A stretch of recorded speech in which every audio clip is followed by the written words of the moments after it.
च कर्तारौ वन्दे वाणी विनायकौ मूकं करोति वाचालं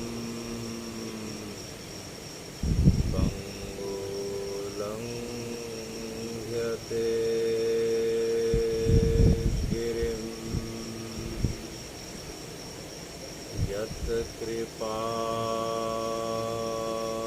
यत्कृपातमहं वन्दे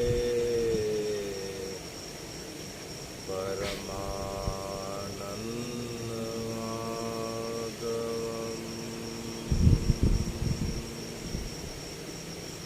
रामो राजमणि सदा विजयते रामं रमेशं भजे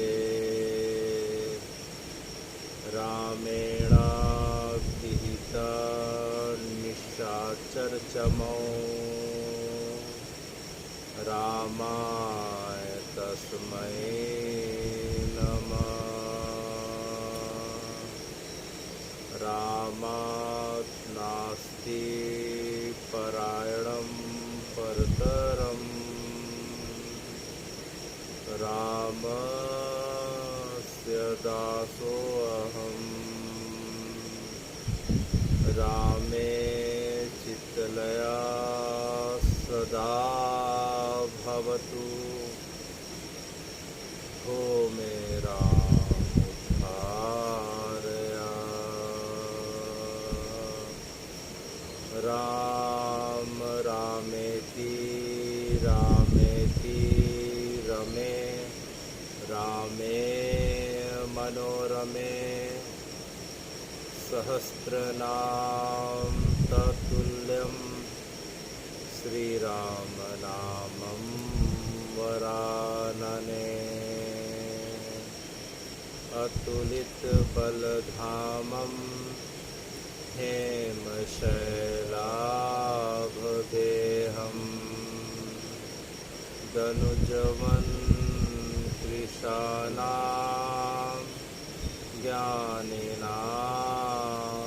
ज्ञानिनामग्रगण्यम् सकलगुणनिधानां वानराणामधीशम् रघुपति प्रियभक्तं वातजातं नमामि वंशे विभूषितकरा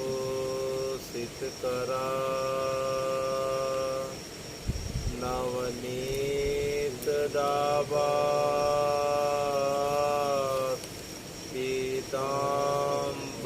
पीताम्बरारुणबिं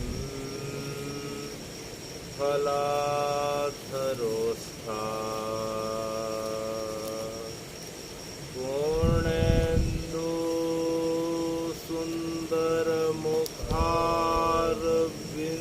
सुन्दरमुखारविन्दनेत्रा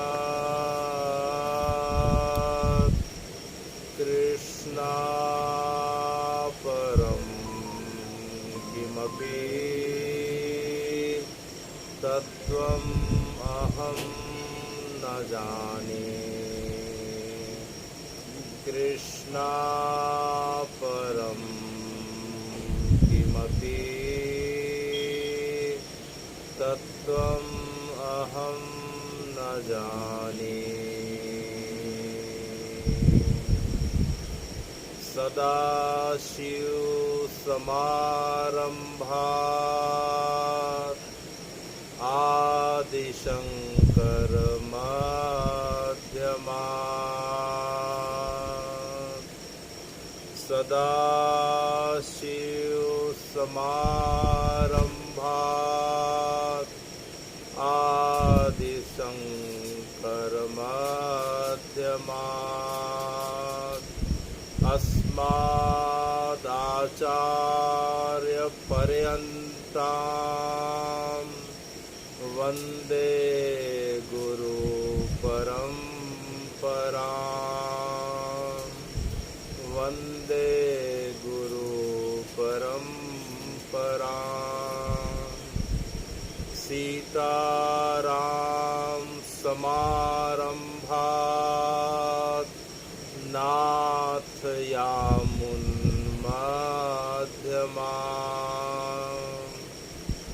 सीताराम समारम्भात् नाथयामुन्मध्यमाम्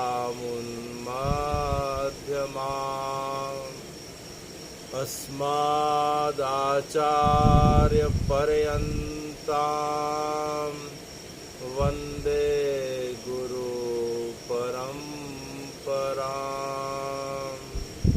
वन्दे गुरु परम्परां भगवान् पिता रात्रि भगवान् पिता रात्रि शरदेन्दुफुल्लमल्लिकां वीक्षरन्तुं मनश्चक्रे वीक्षरन्तुं मनश्चक्रे योगमायामुपाश्रितां योगमायामुपाश्रितां भगवान् पिता रात्रि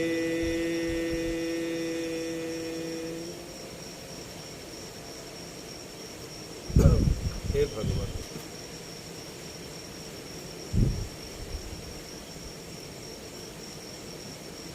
धन्य है इस सनातन की परंपरा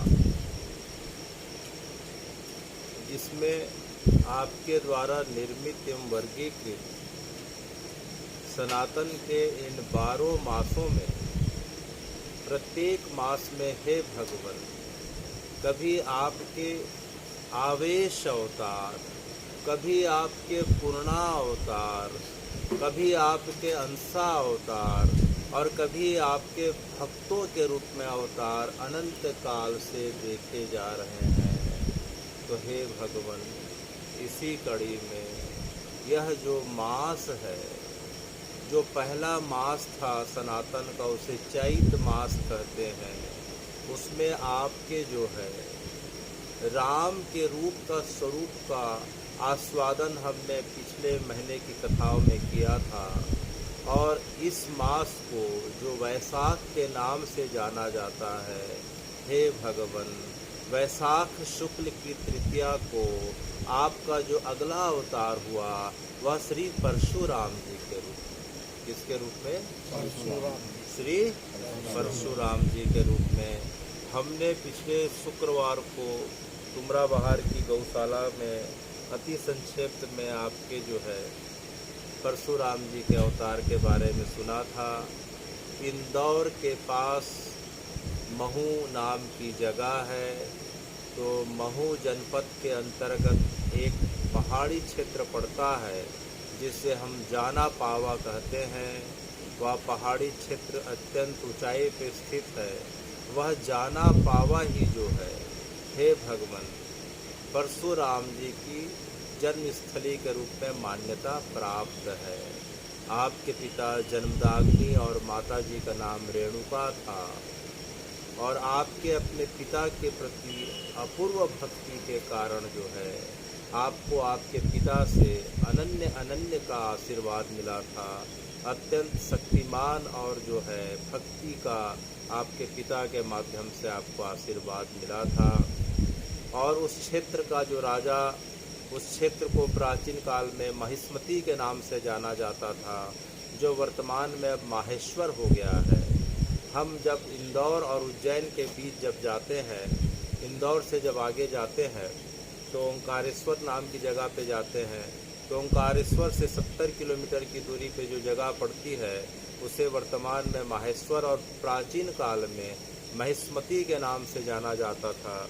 वर्तमान में वह जगह जो है रानी अहिल्याबाई होलकर के उस जगह पे जब वह विधवा हो जाती हैं, पति के मृत्यु के पश्चात रानी अहिल्याबाई होलकर नर्मदा जी के किनारे उसी जगह पे अपना जो है अंतिम शासन काल उन्होंने किया और उस जगह से पूरे विश्व भर में उन्होंने भक्ति का प्रचार किया। आज हम जब काशी कॉरिडोर को जाते हैं तो सबसे पहले शंकराचार्य जी के मूर्ति के दर्शन हो रहे हैं, उसके पश्चात जो है रानी अहिल्याबाई के मूर्ति के दर्शन होते हैं, क्योंकि जो शंकर जी का काशी विश्वनाथ का जो प्राचीन जो शिवलिंग है वह आक्रांताओं के भय के कारण पुजारियों ने उसे जो है गुप्त कर दिया था। सामने में जो कुआं पड़ रहा है जिसे हम ज्ञानवापी कूप कहते हैं, उसमें उसे छुपा दिया गया था।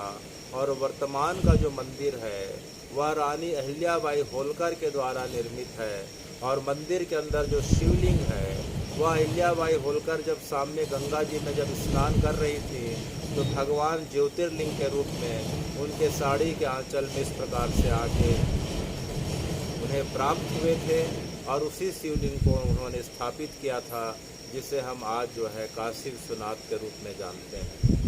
तो हे भगवान, वह वर्तमान की जगह माहेश्वर प्राचीन काल में महिष्मती के नाम से जानी जाती थी। महिष्मती का राजा सहस्त्रबाहु अर्जुन था। वह किसी कारण से आपके पिता से द्वेष रखने के कारण एक बार उसने आपके पिता का वध कर दिया, तो आपने उसका बदला लेने के लिए परशुराम जी ने सहस्त्रबाहु अर्जुन का तो वध किया ही किया और जो है उसके जितने भी सगे संबंधी थे और उसे साथ देने वाले करीब करीब 21 बार जो है उन लोगों को पृथ्वी से इस प्रकार से मार भगाया। तो हे भगवान, ये वैशाख शुक्ल तृतीया का जो दिन था वो श्री परशुराम जी का जन्मोत्सव प्राकट का दिन था। वह जो है जब राम जी से जब उनका मिलन होता है, जब जनकपुरी में परशुराम जी का राम जी से मिलन होता है, उसके पश्चात वे अज्ञात में चले जाते हैं। अज्ञात अर्थात वे जो है महेंद्रगिरी पर्वत दक्षिण में चले जाते हैं और उसके पश्चात से जो है दोबारा उनके प्रकट होने की कथा मिलती नहीं है।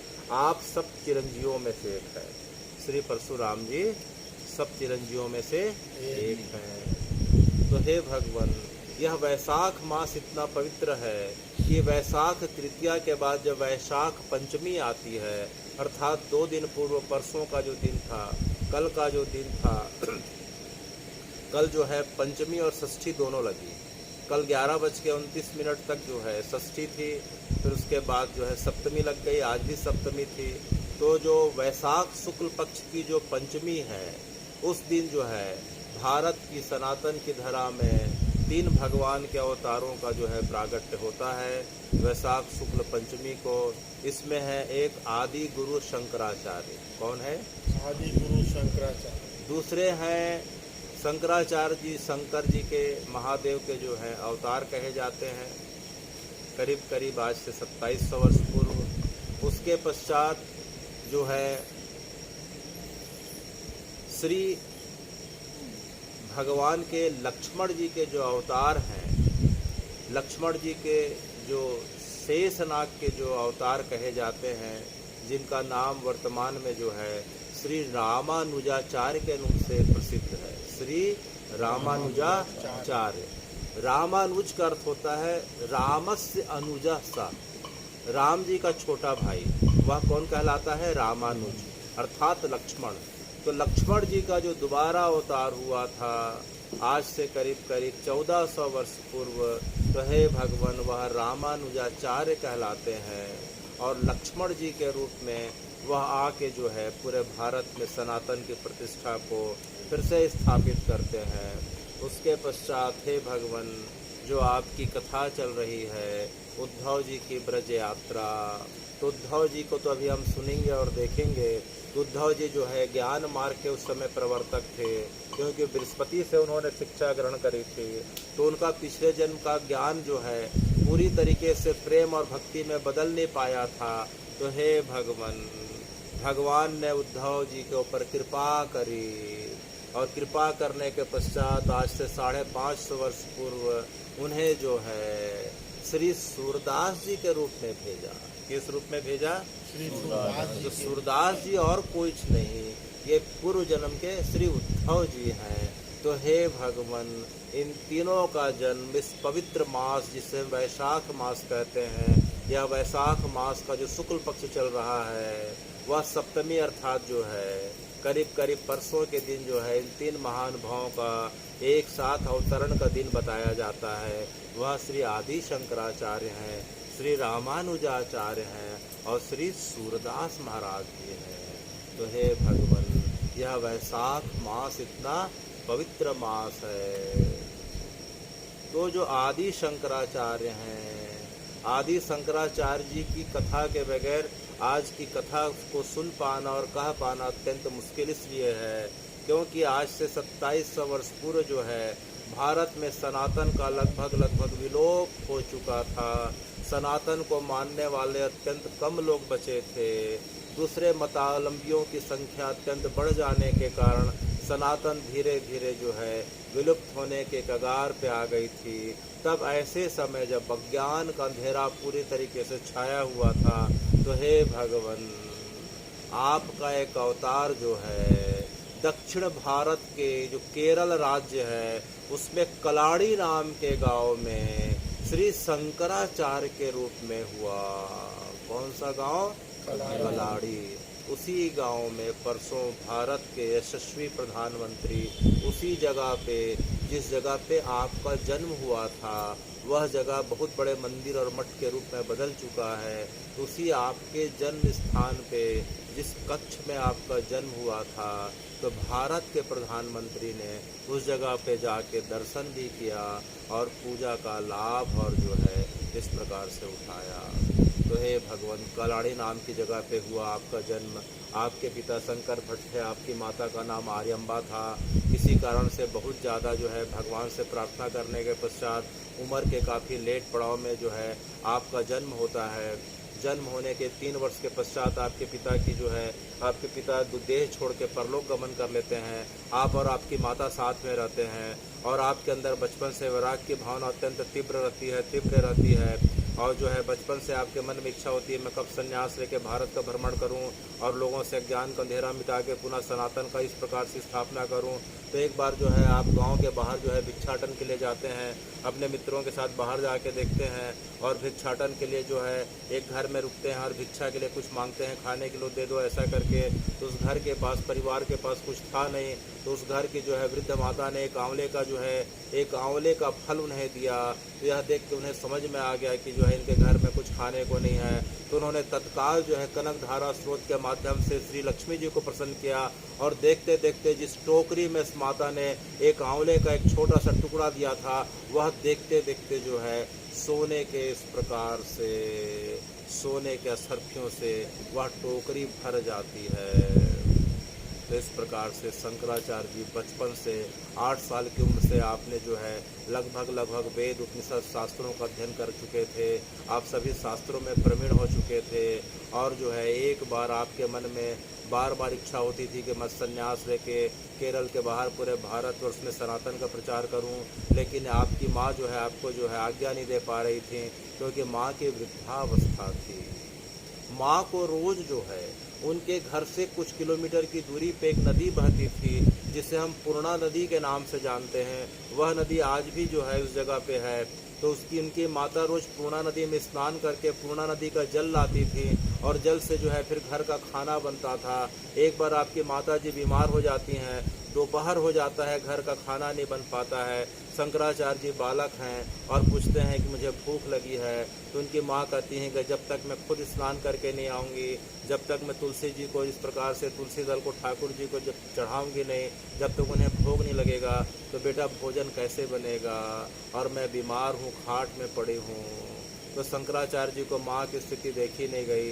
वे दौड़ते हुए पूर्णा नदी के पास जाते हैं और एक पैर पे खड़े होकर प्रार्थना करते हैं और देखते देखते जो है पूर्णा नदी उनके पीछे पीछे एक पतली धार के रूप में उनके पीछे पीछे उनके घर तक आ जाती है और उनके वृद्ध माता जो बिस्तर पे खाट पे लेटी हुई थी वहाँ तक आके रुक जाती है। उनके वृद्ध माता उस पूर्णा नदी का जल लेके स्वयं स्नान करके फिर ठाकुर जी को भोग लगाती हैं और जो है इस प्रकार से शंकराचार्य भोजन पाते हैं।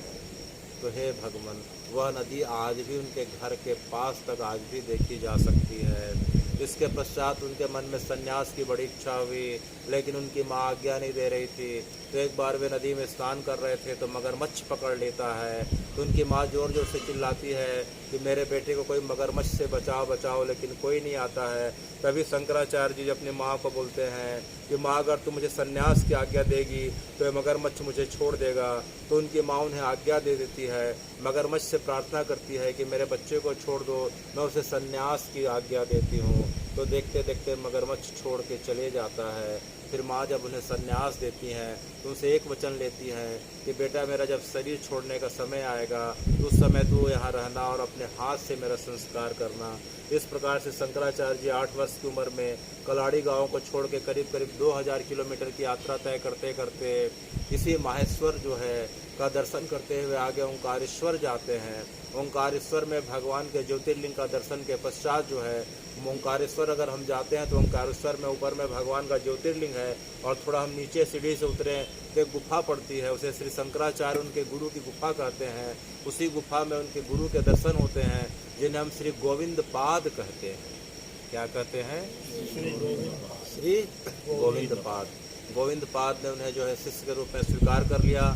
एक बार गोविंद पाद समाधि में थे, तभी गंगा जी में सावन का समय था, अत्यंत तेज नर्मदा जी में बाढ़ आ जाती है। देखते देखते बाढ़ का पानी पूरा पेड़ को, पत्तों को, देखते देखते पशु पक्षियों को बहा के ले जाते तीर के किनारे आने लगता है। हाहाकार मच जाता है, ऐसा लगता है कि पूरा पहाड़ और उनके गुरु की समाधि टूट मच जाए। शंकराचार्य जी दौड़ के जाते हैं और उस शिला पे खड़े होकर एक पैर पे नर्मदा जी की स्तुति करते हैं, जो पूरे जगत में नर्मदाष्टकम के नाम से विख्यात है। उनकी स्तुति से नर्मदा जी प्रसन्न हो जाती हैं।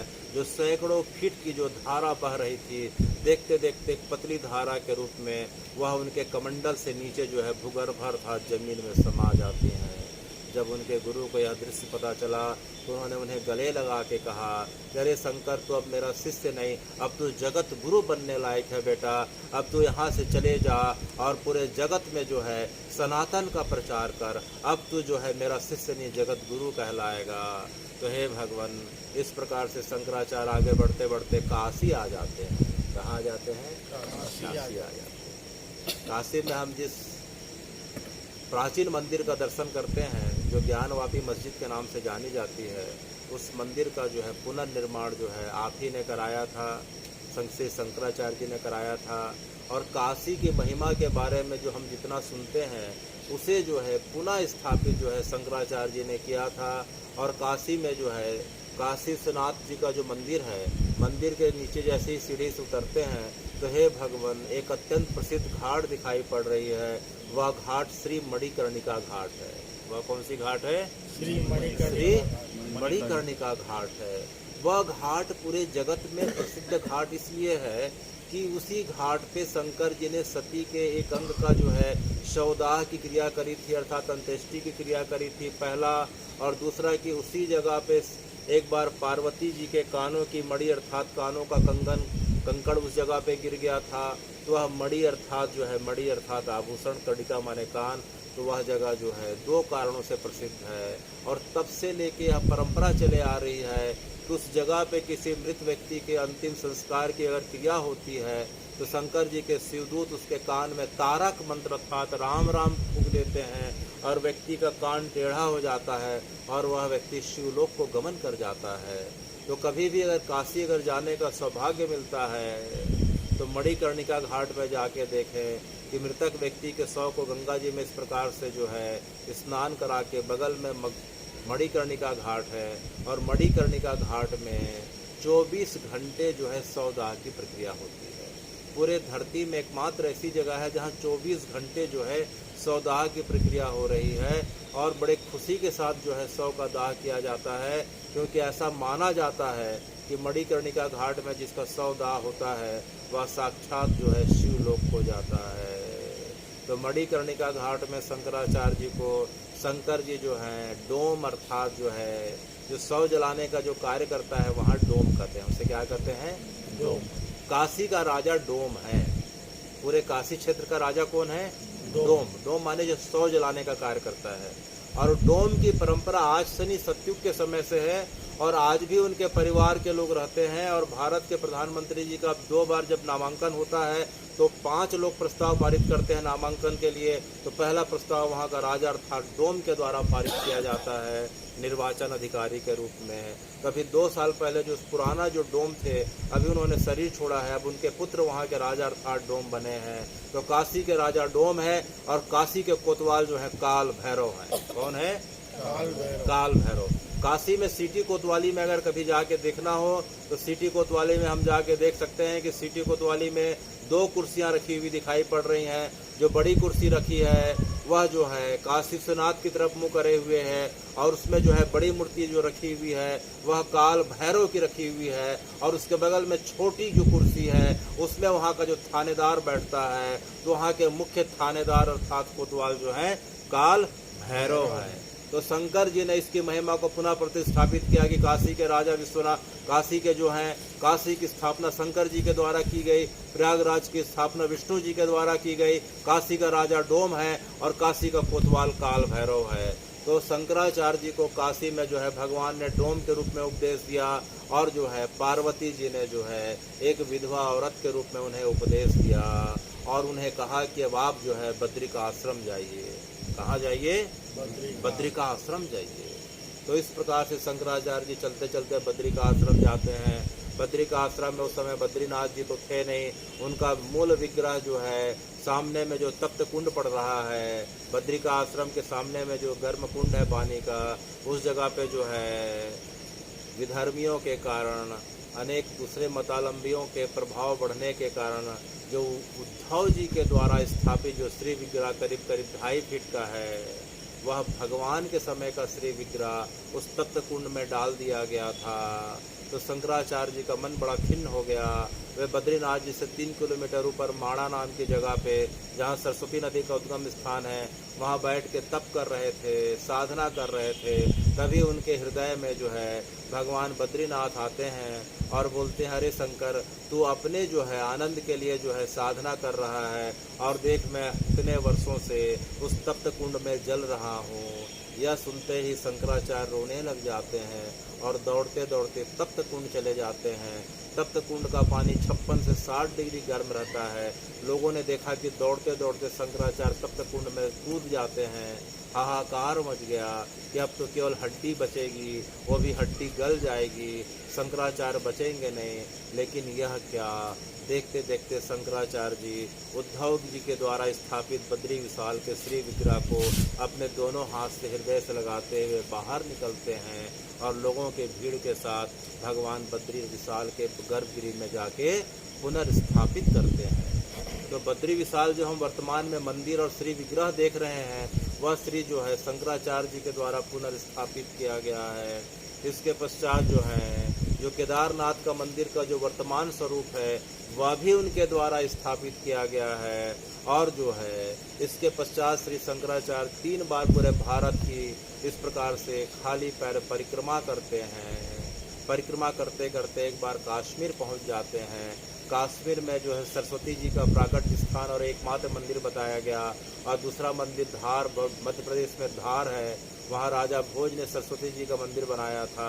तो मूल प्राचीन मंदिर जो है उस समय नीलम घाटी जो वर्तमान में जो है पाक ऑक्युपाइड कश्मीर में चला गया है। तो नीलम घाटी में जाके उन्होंने सरस्वती जी के मंदिर का, जिन्हें शारदा के नाम से जाना जाता है, किसके नाम से? शारदा के नाम, श्री शारदा जी के नाम से जाना जाता है सरस्वती को। तो सरस्वती जी के उस मंदिर का उन्होंने पुनरुद्धार करवाया और सरस्वती जी के महत्व को उन्होंने पूरे जगत में पुनर्स्थापित किया। तो किसी कारण से वह जो है अब वह जो है दूसरे भाग में चला गया है, लेकिन वर्तमान भारत सरकार के द्वारा वहाँ से कुछ किलोमीटर दूर पुनः शारदा पीठ की स्थापना की गई है। और आने वाले समय में हम देख रहे हैं कि हम जो है प्राचीन शारदा पीठ में जो शंकराचार्य ने स्थापित किया था, जो सरस्वती जी का मूल स्थान है, आने वाले समय में हम पुनः दर्शन को जा सकेंगे। तो इस प्रकार से शंकराचार्य जी ने जो है करीब करीब 3 बार पूरे भारतवर्ष का भ्रमण किया, और लगभग पूरा जो है भारत जो है सनातन से विमुख हो गया था, उसे पुनः सनातन में शंकराचार्य ने भगवान की जो है कृपा से और अपने वाक चातुर और बुद्धि कौशल से पुनः सभी को सनातनी बना दिया। और उन्होंने अपने जीवन काल में अपने 4 प्रमुख शिष्य बनाए। कितने शिष्य बनाए? और उन 4 प्रमुख शिष्यों को भारत के 4 कोनों में अलग अलग मठ में इस प्रकार से नियुक्त किया। तो उनके 4 शिष्य हैं। पहले शिष्य का नाम आता है पद्मपाद। क्या नाम आता है? पद्मपाद। दूसरे शिष्य का नाम है हस्तमालक। क्या नाम है? हस्तमालक। तीसरे शिष्य का नाम है त्रोटक। क्या नाम है? और चौथे शिष्य का नाम है सुरेश्वर। पद्मपाद, हस्तमालक, त्रोटक और सुरेश्वर। तो शंकराचार्य जी ने अपने 4 शिष्यों को 4 अलग अलग जो है दिशाओं में उन्होंने जो है पीठ बनाई, जिन्हें हम इस प्रकार से शंकराचार्य की जो है स्थली कहते हैं। तो दक्षिण में जो पीठ है उसे श्रृंगेरी पीठ कहते हैं, पश्चिम में जो पीठ है उसे हम जो है शारदा पीठ कहते हैं, और जो है पूरब में जो पीठ है उसे गोवर्धन पीठ कहते हैं, और उत्तर में जो पीठ है उसे हम जोशी मठ या ज्योतिर्मठ के नाम से जानते हैं। तो हे भगवान, आपने भारत के चारों दिशाओं में 4 इस प्रकार से मठों की स्थापना की और अपने चारों शिष्यों को वहाँ के शंकराचार्य के रूप में नियुक्त किया और पूरे भारतवासियों को निर्देश दिया कि आप चारों जगहों पे इस प्रकार से दर्शन के लिए जाएं। यह शंकराचार्य जी की परंपरा थी कि केदारनाथ के दर्शन के लिए जाएं तो पानी वहाँ के गंगा जी के जल को आप जो है जाके जो है रामेश्वरम में चढ़ाएं। रामेश्वरम अगर कोई व्यक्ति पहले जाता है तो जल को जो है काशी में जाके चढ़ाएगा, तब उसकी यात्रा पूरी होगी। अगर कोई काशी व्यक्ति अगर काशी में अगर चला जाता है तो वहाँ के जल को रामेश्वरम में चढ़ाएगा। तो इस प्रकार से पूरे चारों दिशाओं में फैले हुए भारत को एकता के एक सूत्र में, सभी वर्ण के धर्मों को, भाषा को बोलने वालों को एक सूत्र में जोड़ने का कार्य हे भगवान आपने किया। और देखते देखते मात्र 32 वर्ष की उम्र में आप जो है केदारनाथ का जो मंदिर है, मंदिर से करीब करीब जो है मुश्किल से अगर हम 100 फीट पीछे जाते हैं तो वहाँ एक गुफा पड़ रही है। उस गुफा में मात्र अपने 32 वर्ष की उम्र में कार्तिक शुक्ल पूर्णिमा को आपने देखते देखते जो है अपने देह को छोड़ के अपने शिवलोक को गमन कर लिया। उसी जगह पे भारत के प्रधानमंत्री के द्वारा आपके जो है मूर्ति का पुनरावरण किया गया और जिस गुफा पे बैठ के आपने शरीर को साधना के माध्यम से आपने जो परलोक गमन किया था, वह भगवान हे भगवान उस गुफा में भारत सरकार के द्वारा आज भी जो है साधना के लिए प्रत्येक व्यक्ति को जाया जा सकता है। एक निश्चित शुल्क देके 1 रात्रि या 2 रात्रि के साधना के लिए कोई व्यक्ति आज भी जा सकता है, जिस जगह पे श्री शंकराचार्य जी अपने जीवन के आखिरी समय में जिस जगह पे साधना करके शिवलोक को गमन करे थे। तो बोले श्री शंकराचार्य महाराज की जय। तो हे भगवान, इस प्रकार से श्री शंकराचार्य जी ने सनातन का इस प्रकार से पुनरुत्थान किया। उन्हीं की कृपा और उन्हीं का प्रयास है कि आज हम जो है इस खुले वातावरण में आज हम भगवान की कथा को सुन पा रहे हैं। तो भगवान जो है अब द्वापर में कृष्ण के रूप में आ गए हैं और जो अब जो है भगवान वृंदावन से मथुरा चले गए और मथुरा में जाने के बाद जो है भगवान की क्या दशा हो रही है हमने पिछले बार थोड़ा सा सुना था। इस प्रसंग को बोलते हैं उद्धव की ब्रज यात्रा। क्या कहते हैं? उद्धव की ब्रज यात्रा। श्री उद्धव जी की ब्रज यात्रा। तो हे भगवान, वृष्णीनां प्रवरो मंत्री कृष्णस्य दैत सखा। वृष्णीनां प्रवरो मंत्री कृष्णस्य दैत सखा।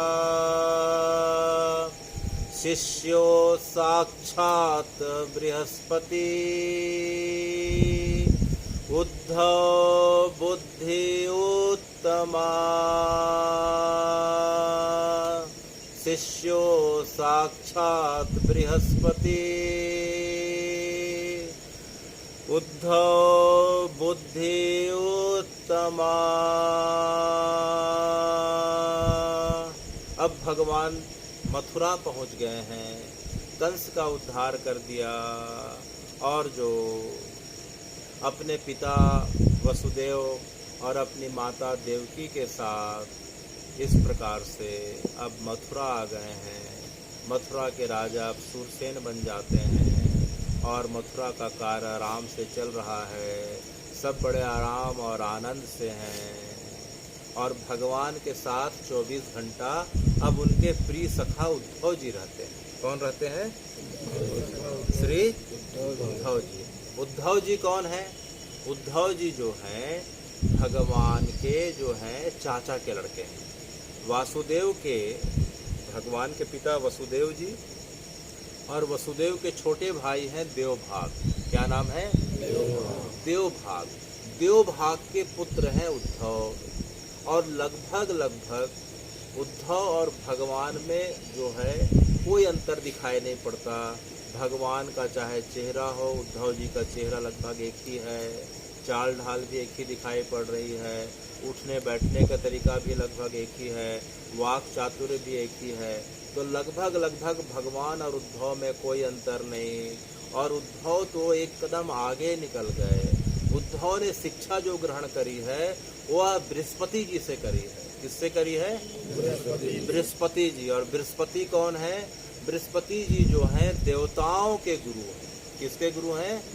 देवताओं के गुरु हैं। और दैत्यों के गुरु कौन थे उस समय? श्री शुक्राचार्य। कौन थे? श्री शुक्राचार्य जी। और देवताओं के गुरु श्री बृहस्पति। तो जो है बृहस्पति के शिष्य हैं और अंगिरा के पुत्र हैं। किसके पुत्र हैं? तो अंगिरा के जो पुत्र, बहुत सारे पुत्र हुए, उन पुत्रों को हम आंगिरस कहते हैं। उसमें जो सबसे बड़े पुत्र और सबसे बुद्धिमान और तेजस्वी और मेधावी पुत्र हैं वे जो हैं श्री बृहस्पति हैं। तो हे भगवान, आप जो हैं श्री बृहस्पति से जो है आपने शिक्षा ग्रहण करी है। इस प्रकार आप अत्यंत बुद्धिमान, नीतिमान, वाक चातुर, इस प्रकार से अनेक गुणों से संपन्न होने के कारण आप हर समय जो हैं भगवान के साथ रहते हैं। शिष्यो साक्षात बृहस्पति। यहाँ शब्द जो है वेद व्यास जी ने शिष्यों के बाद एक शब्द जोड़ दिया, साक्षात। यानी बृहस्पति के शिष्य भी हैं और मानो स्वयं साक्षात बृहस्पति हैं ऐसा लगता है। माने उद्धव जी में और बृहस्पति में कोई अंतर नहीं लग रहा, ऐसा हमें श्री वेद व्यास जी बता रहे हैं। शिष्यो साक्षात बृहस्पति उद्धव बुद्धि उत्तमा। मानव समय पृथ्वी और तीनों लोक में उद्धव जी से ज्यादा ज्ञानी और कोई नहीं था, इस प्रकार से वर्णन आ रहा है। और वृष्णि नाम प्रवरो मंत्री। भगवान का जो कुल है उसे वृष्णि कुल भी कहते हैं, यदु कुल भी है। तो वृष्णि नाम प्रवरो माने सबसे बड़ा, सबसे बड़ा। तो वृष्णि कुल के जो सबसे बड़े मंत्री जो हैं, जो सबसे बड़े पोस्ट पे हैं, वो उद्धव जी हैं। और कृष्ण से दैत सखा। दैत माने प्रिय, दैत माने और दैत माने होता है छोटा। दैत माने छोटा और दैत माने होता है कृपा पात्र। दैत माने क्या होता है? कृपा पात्र। तो दैत शब्द बोलने से तीनों एक साथ आ जा रहे हैं। आप भगवान से छोटे भी हैं, भगवान के कृपा पात्र भी हैं और साथ में भगवान के अत्यंत प्रिय हैं। किस प्रकार से प्रिय हैं? जिस प्रकार से वृंदावन में आपके जो हैं 12 सखा अत्यंत आपके प्रिय हुआ करते थे। भगवान के सखा जो हैं तनसुख हैं, मनसुख हैं, पेंधा हैं, श्रीदामा है, शैप्य है, सुबल हैं। इस प्रकार से भगवान के अत्यंत प्रिय सखाओं जो वृंदावन में थे, उसी प्रकार से आप जो हैं भगवान के प्रिय सखा हैं और आप भगवान के साथ हर समय विराजते हैं। आप तो दिन में भी रहते हैं और साथ में जब रात्रि होती है तो आप भगवान के साथ भगवान के महल में विश्राम करने का सौभाग्य पाते हैं। तो जब रात्रि हो गई तो भगवान का पैर दबाते दबाते उद्धव जी को झपकी आ जाती है और भगवान जो हैं खाट के ऊपर सो रहे हैं। उद्धव जी जो है भगवान के चरणों के पास थोड़ी देर झपकी आ गई और भगवान के श्री चरणों में अपना सिर रख के इस प्रकार से थोड़ी देर के लिए उद्धव जी को भी नींद पड़ गई। मध्य रात्रि का समय। अचानक उद्धव जी ने इस चीज़ को अनुभव किया कि मैं तो भगवान का पैर दबा रहा था, भगवान का शरीर बड़ा शांत और निश्चल पड़ा था। अचानक उद्धव जी को ऐसा लगा कि जो है भगवान का पैर थोड़ा गीला लग रहा है। तो कुछ समझ में नहीं आया, आँख खोले नहीं, अपने हाथों को भगवान के चरणों के पास रखे थे, हाथों को टटोला तो पूरा पंजा तलवा उन्हें गीला दिखाई पड़ा, तो कुछ समझ में नहीं आया। थोड़ा अगल बगल देखा तो फिर गीला दिखाई दिया, तो थोड़ा चौंक गए। आँख खोलते हैं तो देखते हैं कि भगवान का पूरा जो है खाट गीला, अगल बगल नज़र दौड़ाई तो पूरा कमरा गीला। उन्हें समझ में नहीं आया, बारिश का मौसम नहीं, अभी तो गर्मी का समय है, बैसाख का समय चल रहा, तो कमरा गीला क्यों? थोड़ा और उठ के देखते हैं तो भगवान के आँखों से इस प्रकार से आंसुओं का झरना बह रहा था। उद्धव जी को समझ में नहीं आया, आज का दिन तो बड़ा अच्छा बीता, भगवान के साथ बड़ा अच्छा हंसी मजाक हुआ, सब जो है दूर दराज से लोग आए थे, भगवान ने सबकी समस्या सुनी। इस प्रकार से भगवान को तो आज कोई कष्ट नहीं मिला, तो भगवान कोई रो रहे हैं, क्यों रो रहे हैं? अच्छा, भगवान को कुछ शारीरिक कष्ट है क्या? भगवान ने तो कुछ दिन में बताया नहीं, चलने फिरने में कोई दिक्कत नहीं, सिर दर्द हाथ पैर भी कुछ नहीं बताया, सोते समय भी कुछ नहीं बताया। अच्छा, भगवान को किसी ने कड़वा वचन कह दिया क्या? तो एक हफ्ते क्या पूरे दिनों का जो है बार बार सोचने लगे, किसी ने भगवान को कुछ कहा नहीं, मैं तो भगवान के साथ 24 घंटे रहता हूँ। उद्धव मन ही मन ऐसा कुछ सोच रहे थे, अचानक देखते हैं कि भगवान पुनः आज खाट से खड़े हो गए। भगवान खाट से खड़े होने के बाद तुरंत उन्होंने कुंडी को खोला और कुंडी को खोल के जो है दरवाजे से तुरंत बाहर निकल जाते हैं। उद्धव जी को समझ में नहीं आया, उद्धव जी भगवान के पीछे जा रहे हैं, भगवान आगे जा रहे हैं, सामने में यमुना जी है और दौड़ते दौड़ते भगवान जो है दौड़ते दौड़ते जो है यमुना जी में जोर से छलांग लगा दिए। उद्धव जी को लगा यमुना जी का प्रवाह इतना तेज है, भगवान क्यों छलांग लगाए? उद्धव जी दौड़ के जाते हैं और भगवान को जो है पकड़ के वापस लाते हैं। जब भगवान को वापस लाते हैं तो भगवान के जो है पेट में पानी भर गया था, भगवान को पलटा के अपने जो है गोद पे बिठाते हैं और इस प्रकार से थपथपाने के बाद पानी जब निकला, भगवान को थपथपाए तो भगवान जो है उद्धव जी के गोद में इस प्रकार से लेटे हैं और भगवान अब आँख खोलते हैं। उद्धव जी आप यहाँ कैसे? तो उद्धव जी ने कहा कि भगवान आप इस प्रकार से रोते रोते जो है यमुना जी में भी आप दौड़ पड़े थे। अच्छा, मैं यमुना जी में दौड़ पड़ा था क्या? अच्छा, फिर क्या हुआ बताओ उद्धव। तो उद्धव जी कहते हैं कि भगवान जो है आप केवल हा वृंदावन, हा यमुना, हा वृंदावन ऐसा बोलते बोलते जो है आप यमुना जी में कूद गए। तो यह सुन के भगवान उठ के खड़े हो जाते हैं, उठ के खड़े होकर उद्धव को बोलते हैं, तो उद्धव इसका मतलब हम लोग वृंदावन में नहीं है क्या? तो उद्धव ने कहा भगवान आप किस प्रकार की बातें कर रहे हैं, हम लोग मथुरा में हैं, आप यमुना जी में कूद गए थे, मैं आपको बड़ी मुश्किल से पकड़ के निकाला, अगर थोड़ी सी देरी हो जाती। तो यह सुन के भगवान सिर पिट के फिर से रोने लग गए कि उद्धव तुमने मुझे वृंदावन क्यों नहीं जाने दिया? उद्धव मुझसे कुछ गलती हो गई क्या? उद्धव तुम मुझसे नाराज हो क्या भैया?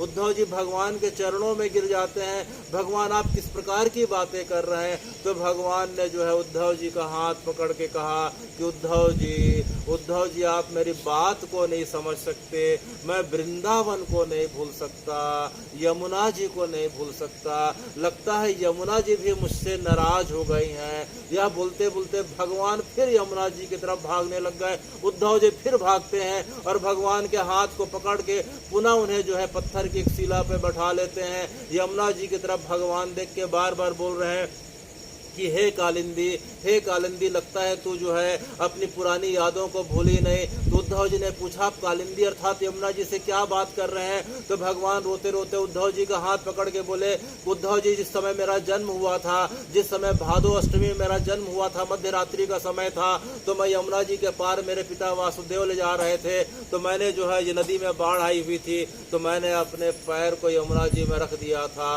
तो लगता है यमुना जी तब से मुझसे नाराज हैं। कि तुमने मेरे ऊपर पैर कैसे रखा, कि मैंने कालिंदी के ऊपर पैर कैसे रखा। तो इसका जो है मुझसे उन्होंने बदला लिया है। तो क्या बदला लिया है भगवान? उद्धव जी अगर मुझसे प्रसन्न रहती तो मुझे बहाते बहाते आज वृंदावन ले जाती। लगता है मुझसे नाराज है, इसलिए उन्होंने मुझे बीच मझधार में छोड़ दिया और आप मुझे यहाँ पकड़ के ले आए। इस प्रकार से जो है भगवान उद्धव जी से बातें कर रहे हैं। उद्धव जी को कुछ समझ में नहीं आ रहा, भगवान आप किस प्रकार की बातें कर रहे हैं, आपको वृंदावन क्यों जाना है, आप बार बार वृंदावन क्यों बोल रहे हैं। तो भगवान ने कहा उद्धव तुम्हें ज़्यादा समझ में नहीं आएगा। तो भगवान को जो है उद्धव जी पुनः रात को हाथ पकड़ के भोर होने के पहले पुनः जो है महल में ले आते हैं। फिर दूसरी रात आई। भगवान आज दिन भर बड़े प्रसन्न हैं। आज जो है शाम के भोजन के लिए सब बैठे। आज जो है सब शाम के भोजन के लिए बैठे। सोने की थाली है, चांदी का गिलास है, 56 प्रकार के पकवाने इस प्रकार से सजे हुए हैं। खिलाने वाले इस प्रकार से सेवक सेविकाएं हैं। ऊपर से कोई चंवर ढिला रहा, कोई इस प्रकार से इत्रों की बरसात हो रही है। चारों तरफ सुगंधी हंसी खुशी का माहौल है। सामने में जो है वासुदेव देवकी हैं और सामने जो है बगल में जो है उद्धव जी बैठे हुए हैं। भगवान ने एक और रोटी सब्जी का मुंह में लिया। मुंह में लेते ही कुछ देर तक सोचने लगे। तो वासुदेव जी ने उधर देखा तो भगवान ने जो है पानी के साथ रोटी सब्जी खा ली। अच्छा, फिर जो है भगवान ने दूसरा कौर लिया और कौर को आधा ही रखा था कि फिर रुक गए। तो देवकी मैया ने देखा और पूछा कि लाला तो खा क्यों नहीं रहा। कुछ नहीं मैया, ऐसा बोलते हैं पुनः जो है मुंह में रखा और पानी के साथ इस प्रकार से निकल गए। अब तीसरा कौर जो है तीसरा कौर को उद्धव जी ने क्या समझा कि भगवान को रोटी सब्जी अच्छी नहीं लग रही है। तब जो है उद्धव जी ने क्या किया कि भगवान के हाथ को रोटी से तोड़ के जो है थोड़ा खीर पे रखा और बोला कि भगवान अब थोड़ा सा अब इसको ग्रहण करें, क्योंकि मैंने सुना है कि आपको खीर अच्छी लगती है। तो भगवान जैसे ही खीर को देखते हैं, अब खीर को देखते ही रहा नहीं जाता है। देखते देखते खीर को देखते देखते भगवान के आँख से मानो आंसुओं का इस प्रकार से आंसुओं की धारा फूट पड़ी। यह देख के किसी को समझ में नहीं आया। देवकी मैया को लगा कि खीर ठीक से नहीं बनी है। वह बुला के दास दासियों को डांट रही। जो है वसुदेव जी अपने सेवकों को डांटने लगे। किसी को लग रहा है कोई ठीक से परोसा नहीं, किसी को लग रहा है कि इसमें ठीक से इस प्रकार से स्वाद नहीं है, इसलिए नहीं खा रहे हैं। उद्धव जी को समझ में नहीं आया कि क्या हो रहा है। तो फिर उद्धव जी ने अचानक देखा कि भगवान जो है अनमने ढंग से भोजन की थाली को छोड़ के अपने कमरे के अंदर चल के दरवाज़ा बंद कर लिए। उद्धव जी बहुत खटखटाते हैं कि भैया दरवाज़ा खोलो, भैया दरवाज़ा खोलो, लेकिन भगवान दरवाज़ा खोलते नहीं हैं। खिड़की से देखते हैं तो उद्धव जी देखते हैं कि भगवान वृंदावन की तरफ, यमुना जी वृंदावन की तरफ जो जा रही हैं, उधर देख के भगवान लगातार रोते जा रहे हैं।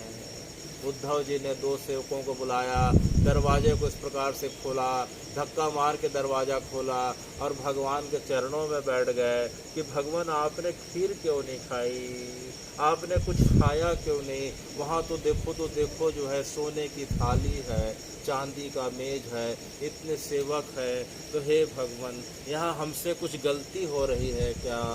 तो भगवान ने जो है उद्धव जी को कहा, उद्धव जी गलती आपसे नहीं, हम मुझसे हो रही है। बोले किस प्रकार की गलती हो रही है भगवान? तो भगवान ने कहा देखो उद्धव जी, मुझे यह सब खाने की आदत नहीं, मुझे यह सब खाने की आदत नहीं है। बोले भगवान सोने की थाली है, चांदी का जो है कटोरा है, गिलास है, तो लगता है कि कुछ इसमें और कुछ लगता है। मैं सेवक सेविकाओं को बोलता हूँ कि जो है सोने की थाली में और जो है और कुछ हीरे मोती माणिक नीलम पन्ना। तो भगवान ने उद्धव का हाथ पकड़ के कहा उद्धव मुझे सब कुछ नहीं चाहिए।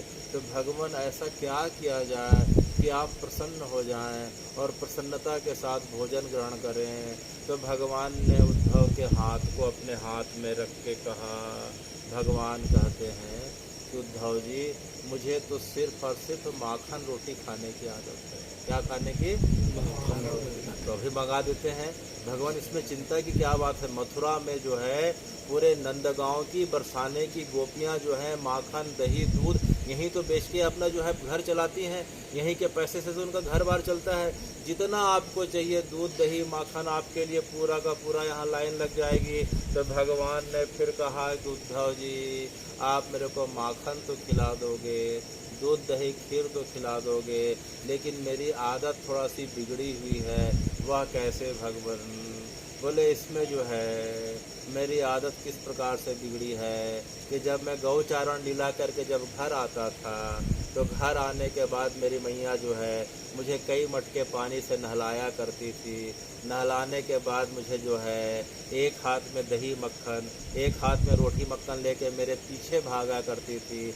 मैं अपनी यशोदा मैया को देखता था पीछे आ रही है, उसके हाथ में रोटी माखन है उद्धव जी, तो मैं देख के कभी खाट के पीछे छिप जाता था। तो मेरी मैया खाट के पीछे आती थी कि लाला ले खा ले करके। तो मैं खाट से निकल के सीढ़ी की तरफ भाग जाता था।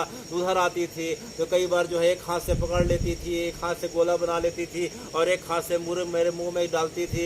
तो बड़े मुंह से मैं आधा कौर खाया रहता था कि फिर जो है इस प्रकार से भाग जाता था। तो कभी मैं छत की मुंगेर में चढ़े जाता था तो मैया धीरे धीरे ऊपर आ जाती थी। तो कभी एक कौर कभी दो कौर। तो इस प्रकार से जो है मेरे यशोदा मैया के हाथ से कभी जब मैं खाता नहीं था उद्धव जी तो कभी मैया मेरा कान ऐंठती थी, कभी इस प्रकार से चपत लगाती थी, तो कभी नंद बाबा आ जाते थे, तो कभी जो है इस प्रकार से जो है कभी बाबा मेरे को गोद में लेके और दोनों जो है मेरे मुंह को अपने हाथों से खोल के इस प्रकार से डाल के खिलाती थी। उद्धव जी मैं क्या बताऊं, मैं जब तक वृंदावन में था मेरे को इसी प्रकार से खाने की आदत पड़ी है। ना मेरी यशोदा मैया दिख रही है, ना उनका हाथ दिख रहा है, ना नंद बाबा दिख रहे हैं, ना मेरे मुंह को कोई खोलने वाला दिख रहा है, ना मुझे कोई कुछ चपत लगा रहा है, ना कोई मेरे कान को ऐंठने वाला है। उद्धव जी यहाँ सब कुछ है लेकिन वो प्रेम नहीं दिखता, तो मैं कैसे खाऊं? यह बोल के जो है भगवान आज बड़े विचलित हो जा रहे हैं। फिर भगवान ने उद्धव जी को कहा, तम आह भगवान पृष्ठा भक्तम एकांतिन क्वाचित। तम आह भगवान पृष्ठा भक्तम एकांतिन क्वाचित। गृहीत्वा पाणिना पाणिं प्रपन्नार्तहरौ हरि। गृहीत्वा पाणिना पाणिं प्रपन्नार्तहरौ हरि। जो हरि पूरे जगत के पाप ताप संताप को हरने वाले हैं, वे अपने भक्त उद्धव जी को एकांत में ले जाते हैं और उनके जो है बाएं हाथ को अपने दाएं हाथ से पकड़ के अब जो है ले जा रहे हैं। और ले जाने के बाद जो है महल का जो बगीचा है उनके हाथ को जो है पकड़ के इस प्रकार से कुछ बोलने वाले रहते हैं। तम आह भगवान, तम आह माने तब कहा। तो क्या कहा? अचानक कहने वाले रहते हैं कि एक भौरा उड़ते हुए आता है। कौन आता है? भौरा उड़ते हुए आता है। तो भौरे को देख के भगवान विचलित हो जाते हैं। उद्धव जी के हाथ को छोड़ के भौरे के पीछे पीछे भागने लग जाते हैं। भौरा भगवान के कभी दाएं आता है कभी बाएं आता है। भगवान भौरे को देख के कभी इधर कभी उधर भगवान के कभी पीछे चले गया तो भगवान कभी पीछे चले गए। भगवान दौड़ते दौड़ते जो है इस प्रकार से भौरे के पीछे पीछे यमुना जी के किनारे चले गए। भगवान कदम के पेड़ में इस प्रकार से यमुना जी के पीछे पीछे जा रहे हैं, कभी तमाल के कभी आम के कभी पीपल के। भौरा इस प्रकार से भगवान को छका रहा। आखिरी में देखते देखते वह भौरा जो है वहाँ से अदृश्य हो जाता है। भगवान पुनः थक हार के यमुना जी के किनारे जो है बैठ के सिर को पटक पटक के रोने लग गए। उद्धव जी को समझ में नहीं आया कि भगवान आप छोटे से भौरे को देख के, क्या हमारे राज्य में इस प्रकार से कीट पतंगा जो भौरा है, किसी प्रकार की कमी है क्या? आप भौरे के पीछे भाग रहे हो। कौन बोलेगा कि आपने कंस, जिसके पास 10,000 हाथियों का बल था, आपने जो हंसी खेल में जो है अपने मुटके से उसे मार के इस प्रकार से गिरा दिया था, और आप एक भौरे के पीछे भाग रहे हो। आप बोलो तो ऐसे लाखों भौरे कीट पतंगे को ला के मैं खड़ा कर देता हूँ। आप भौरे के पीछे, भगवान ने आपको शोभा नहीं देता कि आप किसी भौरे के पीछे भागो। तो भगवान ने पुनः जो है उद्धव जी का हाथ को पकड़ लिया। भगवान को जब उद्धव जी को कुछ विशेष बातें करने रहती थी तो उद्धव जी के जो है बाएं हाथ को अपने दाहिने हाथ से पकड़ के इस प्रकार से अपने गोद में रख लेते थे। तम आह भगवान पृष्ठा भक्तम एकांतिन क्वाचित गृहीत्वा पाणिना पाणिम प्रपन्नार्थरो हरि। गृहीत्वा माने पकड़कर, गृहीत्वा माने पकड़कर, गृहीत्वा पाणिना पाणि, अपने हाथों से हाथों को भगवान जो है अपने हाथों से उद्धव जी के हाथों को तम आह, तब बोले भगवान ने, तम माने तब, आह माने कहा, पृष्ठम माने प्रिय, भक्तम माने भक्त माने उद्धव, एकांति माने एकांत में। भगवान ने अपने प्रिय भक्त उद्धव के जो है बाएं हाथ को अपने दाएं हाथ से पकड़कर एकांत में कहा कि हे उद्धव, तुम्हें पता है यह भौरा कौन है? भगवान, इस प्रकार के लाखों भौरे हैं, आप किस प्रकार की भौरे की बात करते हो?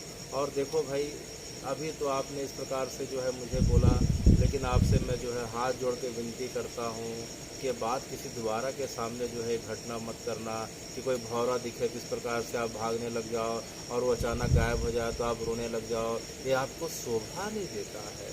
आप कुल मिला के मथुरा के राजकुमार हो।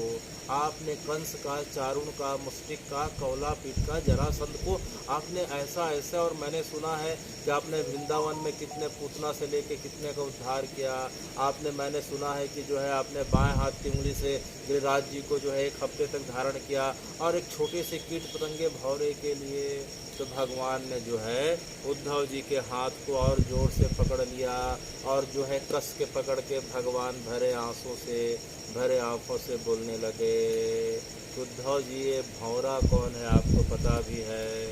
ये भौरा जो है, ये भौरा मेरा जो है सबसे जो है वृंदावन के मेरे प्रिय सखाओं में से उन सखाओं का सखा है। बोले भगवान, आप किस प्रकार की बातें कर रहे हैं? मैं आपका सखा हूँ, और वहाँ आपके जो है तनसुख मनसुख सखा थे, और गोपियाँ ललिता विशाखा थे, मैं इसका नाम जानता हूँ। ये भौरा बीच में कब से आ गया? तो भगवान ने कहा कि हे भगवान, हे उद्धव जी, ये मेरा जो है अप्रत्यक्ष सखा है, ये मेरा परम प्रिय अप्रत्यक्ष सखा है। भगवान, आप किस प्रकार की बातें कर रहे हैं? अप्रत्यक्ष सखा भी होते हैं, प्रत्यक्ष सखा भी होते हैं, उसमें भी परम प्रिय। ये किस प्रकार की बातें? मैं भले ही बृहस्पति का शिष्य हूँ, लेकिन मुझे कुछ समझ में नहीं आ रहा। तो भगवान ने कहा, उद्धव जी, जब भी मुझे जो है, जब मैं गौचारण लीला के लिए गिरिराज जी जाया करता था, और कभी मुझे जो है बहुत निराशा छा जाया करती थी। कंस के अत्याचारों से पूरा ब्रज जो है त्राही त्राही करने लग जाता था। मुझे लगता था कि मेरे अंदर शक्ति की जो है कमी हो जा रही है। अब मैं क्या करूं? तो मैं अपनी आह्लादनी शक्ति श्री जी अर्थात राधा जी को याद किया करता था। राधा जी तो बरसाने में रहा करती थी, लेकिन जो है जैसे ही मैं श्री जी को याद करता था, हे उद्धव जी, अचानक जो है मेरी पुकार श्री जी सुन लिया करती थी, और जो है ये भौरे के माध्यम से, किसके माध्यम से? भौरे के माध्यम से। भौरा जो है श्री जी के जो है चरणों की धूली को मेरे पास, मेरे माथे पे इस प्रकार से रख के चले जाया करता था, जिसके कारण जो है मेरे अंदर इतना शक्ति उत्साह का संचार हो जाया करता था कि मैं उसी शक्ति और उत्साह के कारण पूरे ब्रज को, हे उद्धव जी, 11.5 वर्षों तक थाम लिया करता था और ये भौरा चला गया और श्री जी की चरणों की धूली अब मिलना बंद हो गई। तो आज ये भौरा फिर आया था। भौरे को देख के लगा कि श्री जी ने मेरे लिए कुछ भेजा है, तो उसके पीछे मैं भागने लगा, लेकिन जो है यह भौरा मुझसे दूर चला गया। इसने अच्छा ही किया। तो हे भगवान, अगर ये भौरा जो है आपके लिए इतना अच्छा था तो फिर आपको छोड़ के क्यों चला गया? तो उद्धव जी को भगवान ने कहा कि उद्धव जी, भौरा ने मुझे नहीं छोड़ा, अपितु तो मैंने पूरे ब्रजमंडल को, श्री जी को, अपने गोप सखाओं को और सखियों को छोड़ा है। मैं खुद छोड़ के आया हूँ। ये भौरा मुझे क्या छोड़ेगा? इस भौरे की कोई गलती नहीं है। ये बेचारा मुझे बार बार आके याद दिला रहा है कि हे भगवान, हमने आपको नहीं छोड़ा। उन ललिता, विशाखा, चित्रा, चित्ररेखा, तुंग विद्या, बिंदु विद्या ने, उन जो है तनसुख, मनसुख, श्रीदामा, पेंधा ने आपका क्या बिगाड़ा था कि आप उन्हें छोड़ के चले आए? ये बार बार मुझे याद दिलाने आता है। इसलिए जो है इस भौरे को देख के हे उद्धव जी, मुझे ब्रज की याद आ जाती है। इसलिए मैं इसके पीछे पीछे इतना व्याकुल होके भाग रहा था। यह देख के और यह सुन के उद्धव जी का दिमाग घूमने लगा। आधी रात को भगवान यमुना जी में इस प्रकार से कूद पड़ रहे हैं, कभी भौरे को देख के विहल हो जा रहे हैं, कभी भोजन में खीर को देख के अपनी मैया की और अपने पिताजी की याद आ जा रही है। ये किस प्रकार से हो रहा है? अब जो है दूसरे दिन भगवान के साथ उद्धव जी जो है मथुरा के बगीचे में घूम रहे हैं। मंद मंद हवाएं, सुगंधित हवाएं चल रही हैं, पेड़ इस प्रकार से झूम रहे हैं। लेकिन यह क्या, पहले तो देखते थे, अचानक जितने भी पेड़ हैं भगवान को देख के इधर मुड़ गए, भगवान के उल्टी तरफ। यह देख के भगवान को समझ में आ गया। एक पेड़ के पास गए, आम के पास गए, तमाल के पास गए, आंवला के पास गए, गुलर के पास गए, पीपल के पास गए, बरगद के पास गए, नीम के पास गए, बबूल, जितने भी पेड़ थे। हे भगवान, शुरू में तो देख के भगवान की तरफ, जैसे ही भगवान आते हैं भगवान के विपरीत दिशा में झुक जाते हैं। अब भगवान से रहा नहीं जाता। अब भगवान सब पेड़ों को अपने दोनों हाथों में पकड़ पकड़ के रोने लग गए। फिर उद्धव को समझ में नहीं आया कि भगवान आप किस प्रकार की क्या कर रहे हैं? आप जब भी देखो बाहर निकलते रोने गाने लग जाते हो। ये किस प्रकार की बातें हैं? लोग क्या बोलेंगे कि बृहस्पति का शिष्य उद्धव भगवान को जो है 2 मिनट के लिए खुश नहीं रह सकता, तो आपसे ज़्यादा मेरे ऊपर लोग हंस रहे हैं, आप इस प्रकार से। तो भगवान ने कहा, उद्धव जी आप मेरी बात को नहीं समझ सकते, आखिर बात क्या है? तो भगवान ने कहा कि उद्धव जी, ये जितने भी पेड़ हैं, ये ब्रज में भी यही पेड़ हैं, वृंदावन में भी सब यही पेड़ हैं, गोकुल में भी यही सब पेड़ हैं। और जब मैं ब्रज में रहा करता था, वृंदावन में रहा करता था, नंदगांव गोकुल में रहा करता था, तो ये पेड़ देख के मेरी तरफ इस प्रकार से झुक जाया करते थे, मानो मुझे आलिंगन करना चाहते हों। मैं इनके भावों को देख के जो है इनसे लिपट जाया करता था। तो ये पेड़ जो है और नीचे हो जाते थे। तो भगवान नीचे क्यों हो जाते थे? कि जो है पेड़ों को पता था कि मैं इनके ऊपर जो है चढ़ूंगा तो चढ़ने में मुझे तकलीफ मत हो करके पेड़ और झुक जाते थे। हे उद्धव जी, ये पेड़ कोई साधारण पेड़ नहीं, अनेक जन्मों के मेरे भक्त हैं। कोई त्रेता का भक्त है, कोई सतयुग का भक्त है, जो मेरे चरणों की कृपा पाना चाहता था। मैंने उन्हें ब्रज का जो है पेड़ बना के भेज दिया। तो ये जो है तकलीफ मत हो, मुझे कष्ट मत हो करके और झुक जाया करते थे। अच्छा झुक जाया करते थे, भक्त थे, समझ में आ रहा है। तभी जो है इतने विपरीत क्यों चले गए? तो भगवान ने कहा कि वो पेड़ जो है वृंदावन के थे। उद्धव जी कहाँ के थे? वृंदावन के थे। वृंदावन में मैंने पेड़ों को इतना प्रेम दिया, पेड़ों के साथ मैंने सखा के समान, अपने सेवक और भक्तों के समान व्यवहार किया। तो भगवान यहाँ क्या दिक्कत है, आप भी जो है इनके सखा बन जाइए। तो भगवान ने कहा पेड़ों को तो मैं सखा बना लूँ, पेड़ों को तो मैं सखा बना लूँ, लेकिन तुम लोग मुझे बनाने कहाँ देते हो? हर बात में उद्धव तुम मुझे टोक देते हो। और तुम तो बोले कि मैं हाँ राजकुमार हूँ, कोई मुझे राजा बोलता है, जब से मैंने जो है कंस का उद्धार किया है, सब लोग मुझे राजा के समान देखते हैं, तो मेरे अंदर भाव ही नहीं रह गया। तो पेड़ जो है मेरे भाव को यहाँ के जान गए, और वे जान गए कि जो वृंदावन में जो प्रेम था, अब वो प्रेम जो है एक बालक का, एक कृष्ण का, एक गोपाल का, एक लाला का प्रेम नहीं रह गया। ये तो कोई राजा टाइप दिख रहा है, रथ में आता है और जो है तलवार रखता है, ये तो मुकुट पहनता है, नहीं नहीं ये हमारा लाला नहीं, ये हमारा कन्हैया नहीं, तो उन्हें बड़ा भ्रम हो जाता है। तो भगवान आप किस प्रकार की बातें कर रहे हैं? तो क्या आप बोले, उद्धव मैं जो है वृंदावन में कभी मुकुट नहीं पहना, मैं तो हमेशा जो है तनसुख मनसुख के साथ रहता था भैया। तो वहाँ क्या करते थे? बोले मेरे एक हाथ में बांसुरी रहती थी और सिर पे मोर पखा रहता था। एक हाथ में बांसुरी रहती थी और सिर में मोर पखा रहता था। अच्छा, और क्या रहता था भगवान? उद्धव जी बृहस्पति के शिष्य हैं, बात थोड़ा कड़ी करते हैं, अंदर से द्रवित हो रहे हैं लेकिन बात कड़ी करते हैं। अच्छा, और क्या रहता था? उद्धव जी मेरे गले में मेरी मैया जब मैं निकला करता था गौचारण के लिए, तो गले में वैजंती माला पहना दिया करती थी। कौन सी माला? वैजंती माला। और वैजंती माला जो है वो घुटने के नीचे लटकती रहती थी। अच्छा, वैजंती माला थी? बोले हाँ। कमर में करधनी पहना दिया करती थी, पैर में पायल पहना करता था, और हाथों में मेरे कंगन हुआ करते थे। और तो और जो है साथ में जो है मेरी रोहिणी मैया गले में कौस्तुभ मणि की माला पहना दिया करती थी।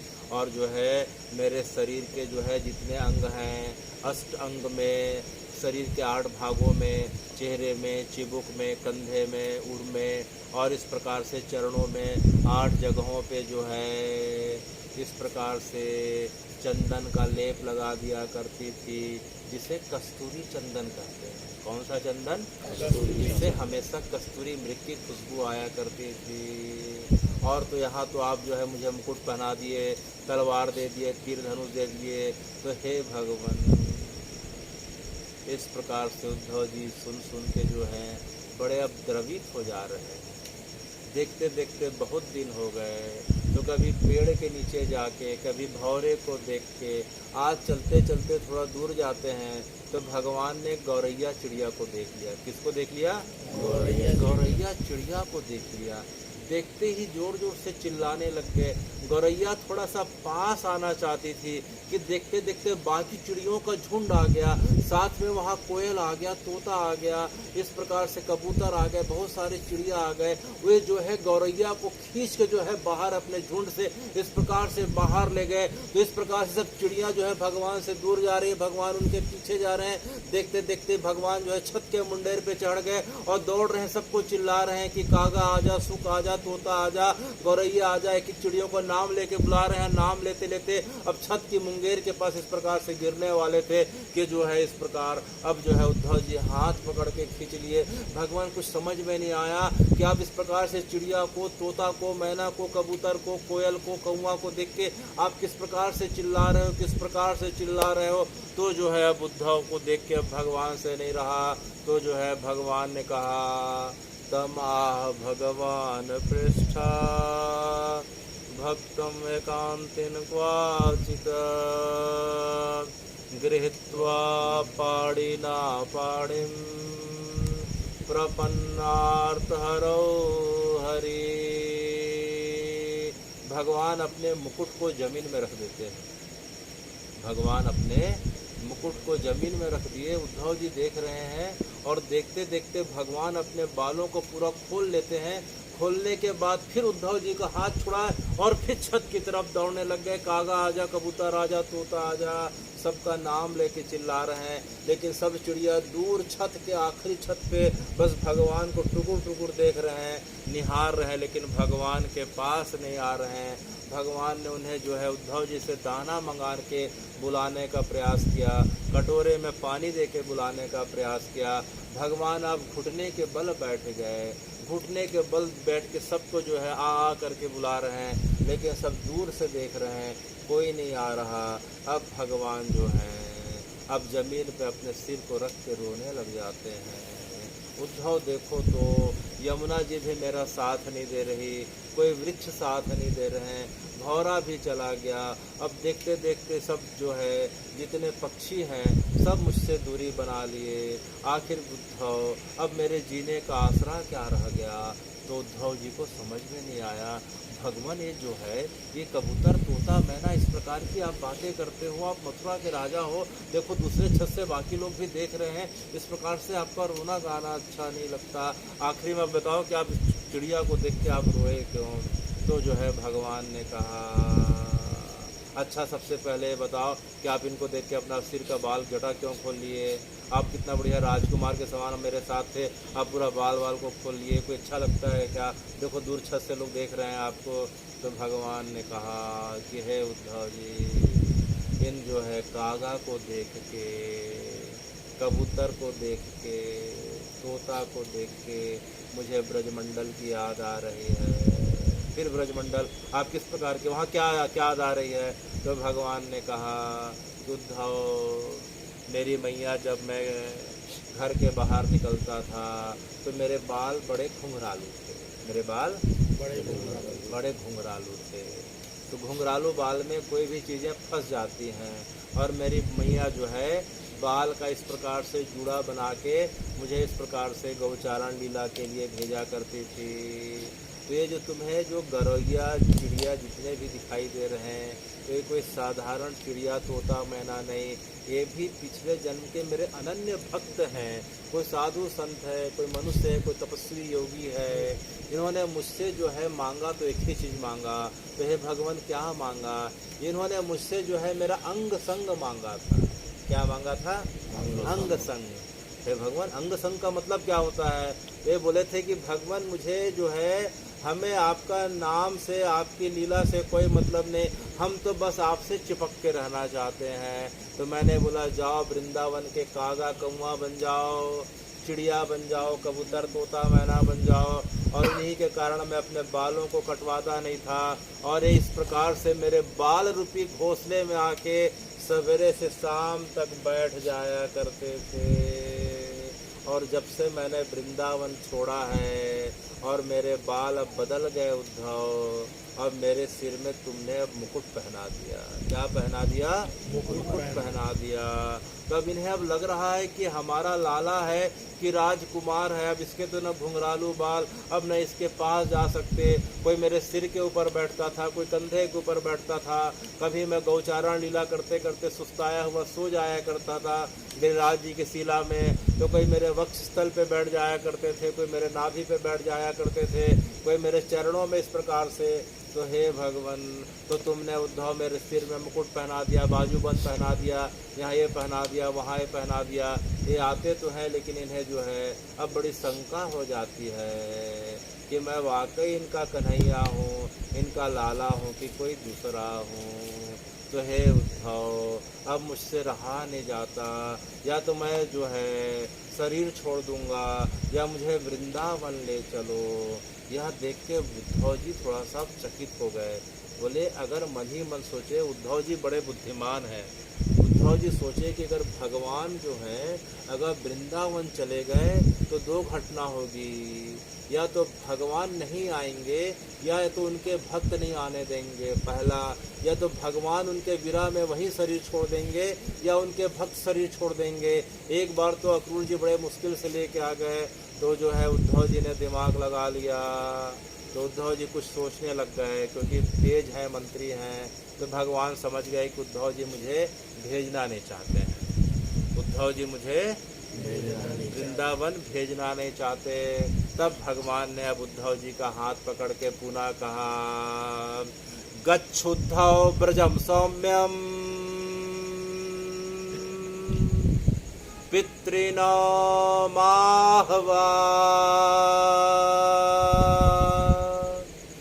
गच्छुद्धव ब्रजम सौम्यम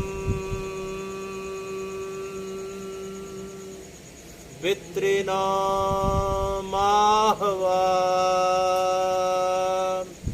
गोपीनां मदवियोगधिम् मत्सन्देशै विमोचय गोपीनां मदवियोगधिं मत्सन्देशै विमोचया ते मन्मनस्का मत्प्राणा मदर्थे त्यक्त देहिका एतान् लोकधर्मान् तान् विभार्म्यहम् त्यक्त लोकधर्मान् तान् विभार्म्यहम् गच्छुद्धौ ब्रजं सौम्यं पितॄणामाहवा। हे उद्धव, भगवान उद्धव जी के हाथों को अपने हाथ में रख के कहते हैं कि हे उद्धव जी, अब आप मेरे ऊपर एक कृपा करें। उद्धव जी को समझ में नहीं आया। हे भगवान, आप तो पूरे जगत को कृपा करने वाले हैं, आपकी कृपा से पूरा जगत चल रहा है, आप मुझसे किस प्रकार की बातें कर रहे हैं। यह बोलते बोलते जो है भगवान उद्धव जी के हाथों को पकड़ के घुटने के बल बैठ जाते हैं और उद्धव जी के हाथों को अपने माथे से लगा लेते हैं और फिर उद्धव जी को कहते हैं गच्छ उद्धव ब्रजम सौम्यम। हे उद्धव, तुम ब्रज चले जाना। हे उद्धव, तुम ब्रज चले जाना। हे उद्धव, तुम अब देरी मत करो भैया, अब तुम वृंदावन चले जाओ। अच्छा, मैं तो चले जाऊंगा, तो मुझे क्या करना होगा। गच्छुद्धौ ब्रजम सौम्यम पितॄणामाहवा। सबसे पहले तुम जो है वृंदावन जाओगे भैया, तो जो है किसी से भी पूछ लेना कि नंद बाबा और यशोदा मैया का घर कहाँ पड़ता है। अच्छा, तो सबसे पहले उद्धव, तुम मेरे जो माता पिता हैं नंद बाबा और यशोदा मैया, सबसे पहले उनके पास चले जाना। अच्छा, चले तो जाऊंगा, लेकिन मुझे करना क्या होगा। जब से मैं वृंदावन छोड़ के आया हूँ उद्धव, मेरे माता पिता एक रात सोए नहीं हैं, उन्होंने अन्न का एक निवाला ग्रहण नहीं किया है। मेरे घर का जो चूल्हा कभी बुझा नहीं करता था, चूल्हे की आग कभी बुझा नहीं करती थी, वह मेरे जाने के बाद से जो है अब पूरी तरीके से ठंडी पड़ गई है। अच्छा, तो मैं किससे पता करूंगा भगवान कि जो है नंद बाबा का घर कौन सा है। तो भगवान ने कहा कि जैसे तुम वृंदावन की सीमा में प्रवेश करोगे उद्धव, वहाँ तुम्हें जो है एक जो है पतली धार दिखाई देगी यमुना जी की। उसी धार का पीछा करते करते रथ को उतार के पैदल चले जाना और जो है जिस जगह पे वो धार पूरी होगी वह घर मेरा घर होगा। तो हे भगवान, क्या यमुना जी आपके घर से निकलती हैं। तो भगवान ने कहा कि वो यमुना जी की धारा नहीं, वह मेरे माता पिता के आंसुओं की धारा है। जब से मैं वृंदावन छोड़ के मथुरा आया हूँ, उनके आँख के आंसू अभी तक थमे नहीं हैं। वह वृंदावन के बाहर से होते होते मथुरा तक मुझे दिखाई पड़ रहे हैं। इसलिए तुम देरी मत करना, तुम जो है सबसे पहले मेरे माता पिता के घर चले जाना। क्योंकि अगर उन्हें पता चला कि जो है उद्धव आया था, कृष्ण का सखा आया था और उनके पास जाने के बजाय किसी दूसरे के पास चला गया, तो उनकी जो रही सही जो आस है मेरे लिए, वह भी टूट जाएगी। वे तत्काल प्राणों का त्याग कर देंगे। तो उद्धव, तुम सबसे पहले मेरे वृद्ध माता पिता के पास चले जाना। अच्छा, तो आपके माता पिता बहुत वृद्ध हैं भगवान। तो भगवान ने उद्धव जी को कहा कि जब मेरे पिता लगभग जो है 80 वर्ष से ऊपर के हो गए थे और माता जी की उम्र भी 75 के आसपास थी, तब मेरा जो है वृंदावन में प्रागट्य हुआ था उनके घर में। वे बड़े वृद्ध हो गए थे और मैं मात्र उनके पास 11.5 वर्ष तक रहा।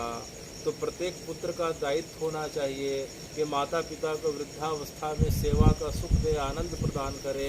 तो मुझसे अभागा कौन पुत्र होगा उद्धव।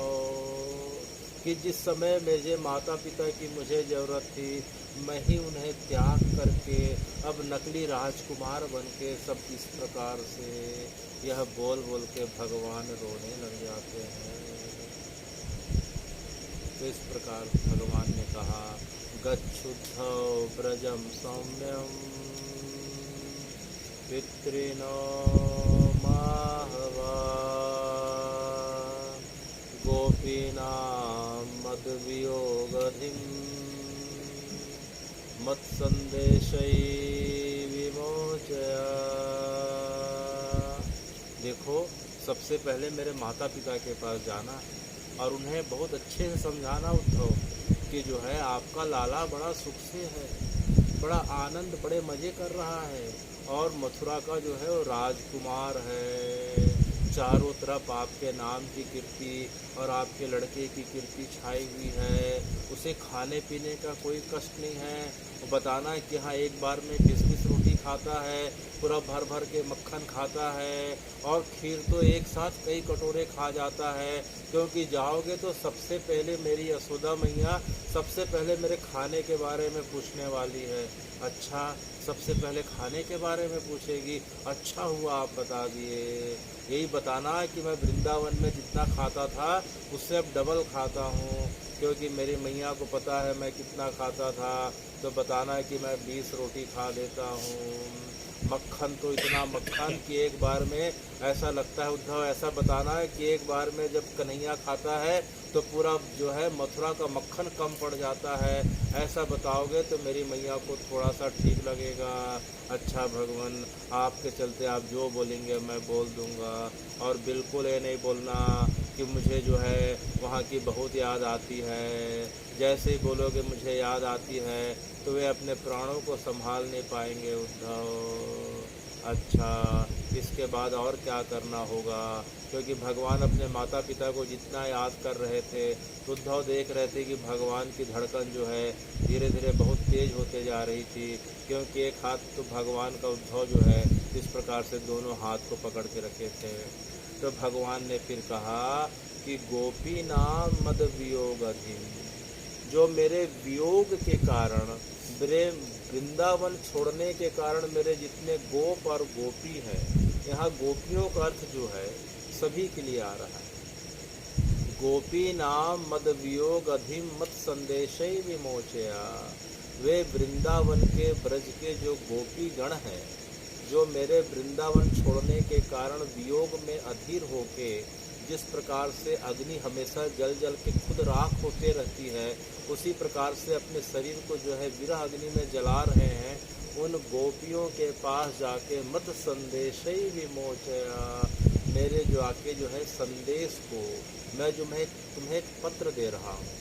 भगवान ने उद्धव जी को एक लिखा हुआ, अपने हाथ का लिखा हुआ एक पत्र दिया। क्या दिया?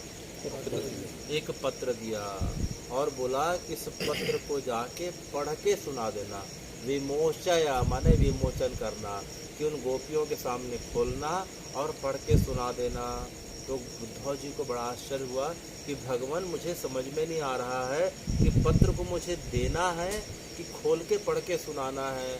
तो भगवान ने कहा कि उद्धव जी, आपको पढ़ के सुनाना है। बोले क्यों? बोले गोपियाँ कोई पढ़ी लिखी नहीं है। अरे, उद्धव जी को बड़ा आश्चर्य हुआ। उद्धव जी को बड़ा आश्चर्य हुआ। बोले एक भी गोपी पढ़ी लिखी नहीं? बोले एक भी पढ़ी लिखी नहीं। तो उद्धव जी सिर पकड़ लेते हैं। भगवान, अनपढ़ गंवार इस प्रकार से जाहिलों के बीच आप रहे हो इतने साल और कोई पढ़ा लिखा नहीं, और अभी भी आप उनके याद में इतना फुट फुट के रो रहे हो, ये किस प्रकार की बात हो रही है? तो भगवान ने कहा, ते मद मनस्का मत प्राणा मदर्थे त्यक्त देहिका, ये त्यक्त लोक धर्मान तान विभर्म्यहम्। भगवान ने कहा कि उद्धव जी, गोपियाँ भले पढ़े लिखी ना हो, लेकिन आपको पता है? बोले क्या? ये त्यक्त लोक धर्मान, जिन्होंने मेरे लिए संसार के सभी धर्मों को छोड़ के सिर्फ मेरा आश्रय ग्रहण कर लिया हो।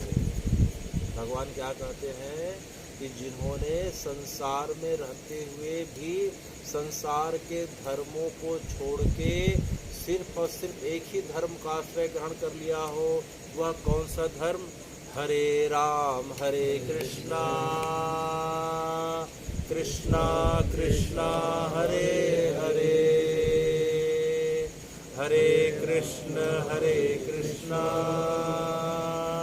कृष्णा कृष्णा हरे हरे, हरे राम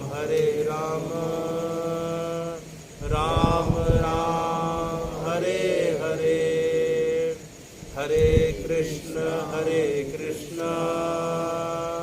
कृष्णा कृष्णा हरे हरे, हरे राम राम राम हरे हरे। हे उद्धव जी, जिन्होंने संसार में रहते हुए भी सब उपाय अवलंबों को छोड़ के सिर्फ और सिर्फ मेरे नाम का लीला कथा का आश्रय ग्रहण कर लिया है, उनके लिए मैं संसार को छोड़ सकता हूँ। जिन्होंने मेरे लिए सब कुछ छोड़ के जिन्होंने मेरे नाम और लीला कथा का आश्रय ले लिया है, तान विभर्मी हम भगवान कर रहे हैं। तान माने उन सबका, तान माने उन सबका, हम सबका, क्या बोले? हम सबका भगवान। विभर्मी माने पालन पोषण करना, विभर्मी माने पालन पोषण। अहम माने मैं।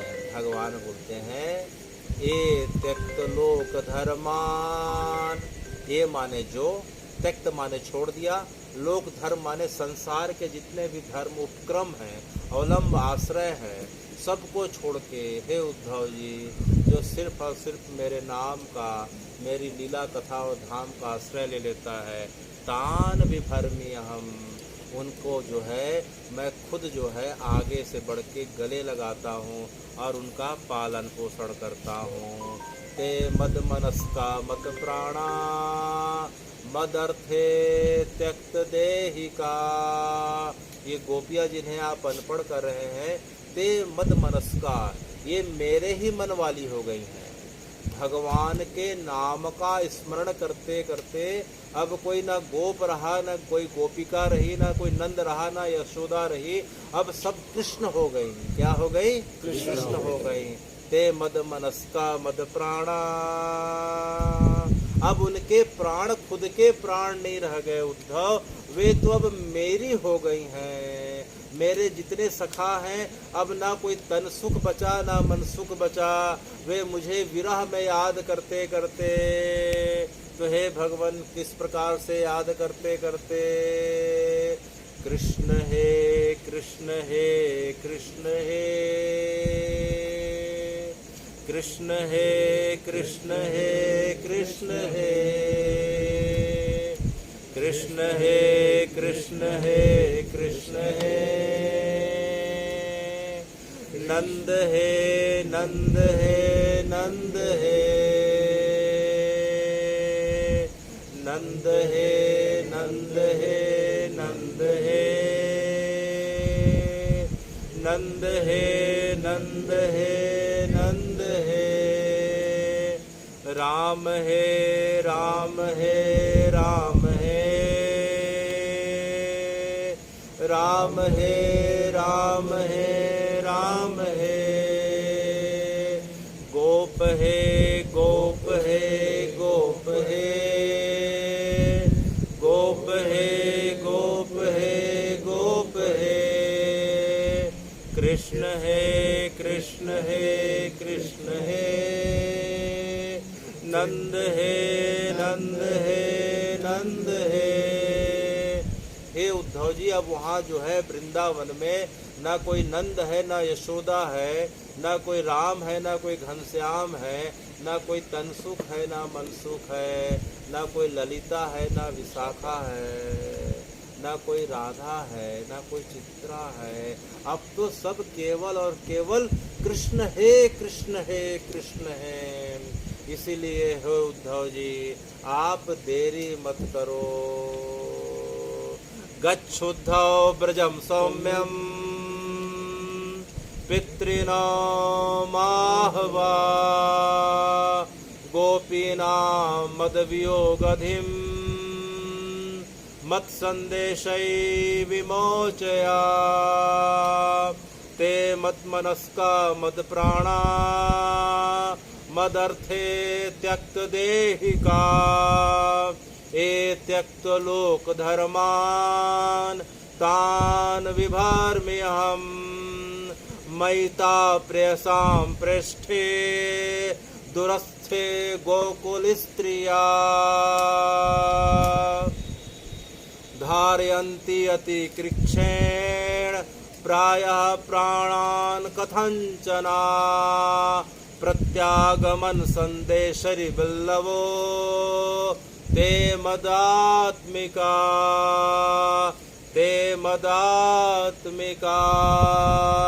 हरे राम हरे कृष्णा कृष्णा कृष्णा हरे हरे हरे कृष्ण हरे राम राम राम हरे हरे हरे कृष्ण कृष्णा कृष्णा हरे हरे हरे राम राम राम हरे हरे हरे कृष्ण कृष्णा कृष्णा